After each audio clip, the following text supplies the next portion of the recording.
안녕하세요, 패스트7입니다. 오랜만에 인사드립니다. 제가 조금 모습이 바뀌었죠. 이제 코로나도 끝났고 마스크는 벗고는 싶은데 어떻게 할까 고민하다가 이렇게 선글라스를 쓰게 되었거든요. 사실은 그냥 프라이버시 차원에서 쓰게 된 건데 이미 다 얼굴은 팔렸나? 아무튼 오늘은 저희 회사에서도 문의가 많이 오는 곤충으로 요즘 전국적으로 한창 난리 법석인 바로 날개미인데요.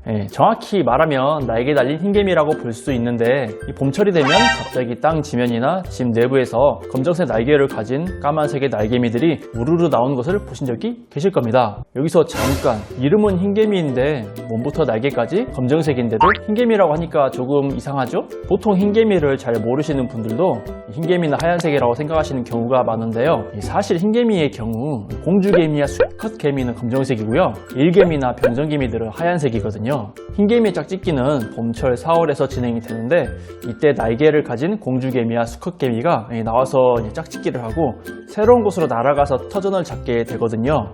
흰개미는 나무를 파먹고 사는 해충으로도 널리 알려졌는데 이때 흰개미들이 절간이나 목재, 건물, 한옥지 등으로 침투를 하게 되는데 흰개미는 나무 속에서 서서히 왕국을 만들면서 몇 년이 지나면 엄청난 파괴력을 갖게 되는 것입니다. 교미가 끝난 흰개미 여왕은 알을 낳아서 번식을 시작하는데 여왕개미는 최대 수십 년 동안 나무 속에서 살면서 수천 수만 마리의 일개미를 만들어낼 수 있거든요. 이것이 바로 흰개미의 여왕인데 조금 모습이 이상하죠? 원래 흰개미 여왕은 시간이 지나면 난소 크기가 커지면서 완전히 거대한 군뱅이 같은 크기가 되고 이때부터는 사실상 움직이지를 못하고 평생 알만 낳게 됩니다. 흰개미는 큰 턱으로 나무를 먹고 살아가는데요. 여기서 놀라운 사실은 원래 흰개미는 나무를 소화할 수 없는 곤충입니다. 그런데도 나무를 먹고 산다는 점인데요. 이것이 가능한 이유는 흰개미 내장 속에 공생하는 균이 목재 주성분인 셀룰로스를 분해할 수 있는 효소를 가지고 있어서 가능하다는 것이거든요. 이렇게 흰개미가 나무를 파먹게 되면 나무는 내부에 구멍이 숭숭 뚫리게 되고 목재와 건물이 나중에 너덜너덜 가루가 되는 것입니다. 흰개미는 목조 건물을 침투할 때 땅을 파고 들어가서 목재 기둥부 뿌리부터 번식을 하게 되거든요. 그래서 흰개미가 어디서부터 침투했는지 찾기가 무척 어렵습니다. 만약에 집안에서 날개미들이 우르르 나오게 되었다면 사실 몇 년 전부터 내부에서 흰개미들이 천천히 번식해서 자리를 잡았다가 이제 실체가 드러나게 된 것이라고 할 수 있거든요. 그렇다면 이런 날개미를 포함한 흰개미는 어떻게 퇴치하는 것일까요? 제가 솔직하게 말씀드려도 될까요? 이거 퇴치 거의 불가능합니다. 그냥 이사를 가시길 바랍니다. 조금 충격적이죠?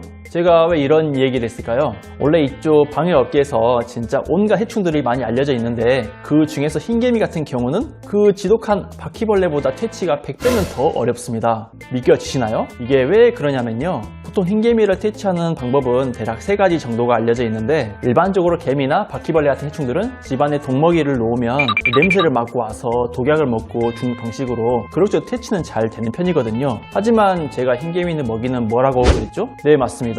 바로 나무입니다. 집 흰개미는 그냥 나무밖에 먹지 않습니다. 그래서 일반 개미약이 전혀 듣질 않아요. 그래서 지금도 살충제 회사에서는 흰개미를 어떻게든지 유인해 보려고 목재 펄프를 만든 유인제도 만들어보고 신물질을 개발해서 만들어 보는데 그게 성이 차지 않습니다. 두 번째는 살충제를 흰개미가 숨어있는 나무나 깊은 땅 속에 침투시켜서 흰개미가 살충제에 닿으면 죽도록 하는 방법인데요. 깊은 곳에 사는 흰개미들은 기다란 피스톤을 찔러 넣어서 약재를 주입시키는데 이렇게 하면 흰개미가 어떻게든지 죽기는 합니다. 이게 그나마 현실적인 방법이긴 한데 하지만 이것도 딱히 효과가 드라마틱하지는 않습니다. 왜냐하면 흰개미가 너무 깊숙한 곳에 숨어있게 되면 약이 전달될 가능성이 현저히 떨어지는 데다가 설사 운 좋게 생식을 맡은 여왕개미가 죽었다고 할지라도 그 안에 있는 2차, 3차 여왕개미들이 집안에 수백, 수천 마리씩 만들어지는 바람에 계속 번식을 할 수 있어요. 그래서 흰개미 집단을 완벽하게 전멸시킬 수가 없는 거예요. 그래서 마지막 방법이 바로 살충가스로 훈증해서 퇴치하는 방법인데요. 사실 이게 최후의 필살기이자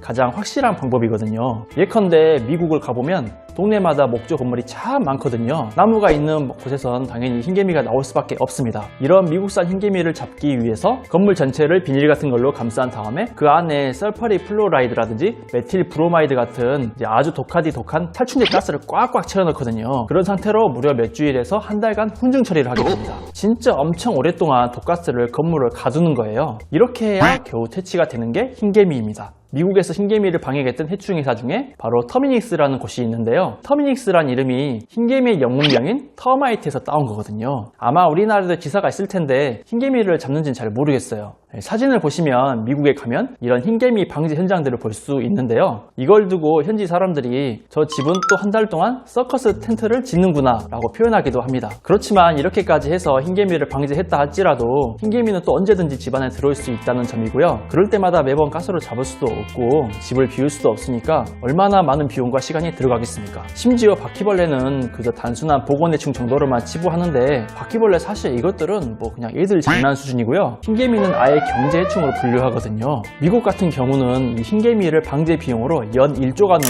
비용이 소모됩니다. 그런데도 퇴치를 못합니다. 흰개미는 해충계의 끝판왕이라고 보시면 됩니다. 다시 돌아가서 그마저도 우리나라에 목조 건물이 많지 않다 보니까 목조 문화재 보존 사업에만 국한적으로 시도하고 일반 흰개미 방제법은 발달하지 않았어요. 그래서 흰개미를 전문적으로 잡을 수 있는 방제회사가 사실상 거의 없다고 보시면 됩니다. 그러니까 결론은 집에 흰개미가 무진장 번식했으면 그냥 깔끔하니 이사를 가시든지 아니면 재개발을 하든지 그게 유일한 방법이고요. 물론 그렇다고 해서 희망이 아예 없는 건 아닌데요. 그나마 흰개미가 집안 전체에 번식한 것이 아니라 일부 장소에만 번식한 경우인데 뭐 예를 들어서 욕실 문턱을 보면 물이 상시 튀다 보니까 그 젖은 나무 목재로 흰개미가 번식하는 경우도 있거든요. 이 경우에는 그냥 공사를 해가지고 문턱을 뜯어내시고 그 새롭게 리모델링 하시면 됩니다. 이 정도 선에서 간단한 조치를 해서 국소적으로 발생한 흰개미를 퇴치한 방법도 있으니까 너무 희망을 버리지는 마세요. 또한 1년 중 4월 사이에만 날개미들이 나오니까 그 시기에만 잘 관리해서 흰개미가 나오는 장소에 뭐 이처럼 잔류살충제를 도포해가지고 죽이는 방법으로 가면 또 장기간 관리가 가능하니까 너무 걱정하지 않으셔도 될 것 같습니다. 뭐 흰개미를 비롯해서 개미들이 이 약을 뿌린 것을 밟게 되면 이제 쉽게 죽일 수 있으니까 뭐 또 이렇게 은근슬쩍 저희 약 홍보도 하고요. 오늘은 날개미의 정체와 퇴치법에 대해서 알아보았는데요. 뭐 특별히 영향가 있는 내용인지는 잘 모르겠지만 요즘 날개미가 많이 나오는 시기에 걱정이 많으실 텐데 여러분들도 이 날개미의 정체를 알고 적절한 대처를 하셨길 바라겠습니다. 이상으로 영상을 마치겠습니다. 다음엔 더 유익한 영상을 찾아뵙게 하겠습니다. 감사합니다.